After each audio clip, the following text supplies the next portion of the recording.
Did you know that since African nations began gaining independence in the 1960s, over 20 revolutionary leaders have been assassinated, not by chance, not by chaos, but often by design, orchestrated, coordinated, covered up. These men weren't just politicians, they were symbols of defiance, of sovereignty, of African rebirth. And the moment they chose people over profit, truth over silence, Africa over empire, they became targets. The pattern is impossible to ignore. Start with Patrice Lumumba of Congo. In 1960, he became Congo's first prime minister. He refused to let Belgium control Congo's mineral wealth. Within months, Lumumba was overthrown, tortured, and executed. His body was dissolved in acid. Belgian officials later admitted involvement. The CIA had plans to kill him too. Why? Because Lumumba said Congo's riches belonged to the Congolese. That's all it took. Next, Sylvanus Olympio of Togo. In 1963, he tried to pull Togo out of the French-controlled CFA currency system. He even planned to create a national currency and central bank. Just days later, soldiers trained in France hunted him down and shot him near the US embassy. That wasn't a coincidence. Then came Samora Machel, Mozambique's first president,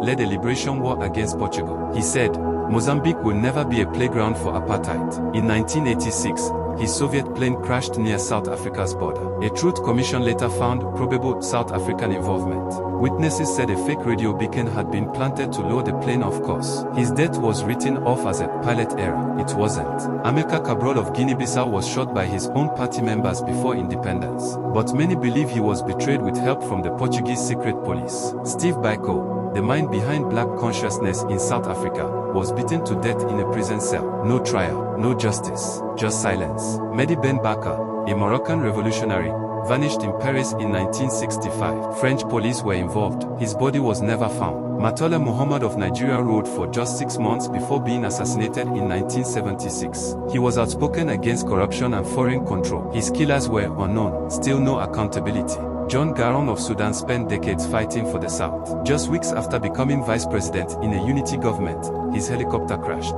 The official report blamed bad weather, but many questioned how quickly the wreck was cleared. Pierre Mulio, a Congolese rebel and follower of Lumumba, was promised safety if he returned home. Instead, he was tortured, blinded, had his genitals cut off, and was executed by Mobutu's regime in 1968. The real crime: loyalty to a vision of African unity. Many believe the West only supports African leaders who play by their rules and remove those who don't. These deaths weren't isolated incidents.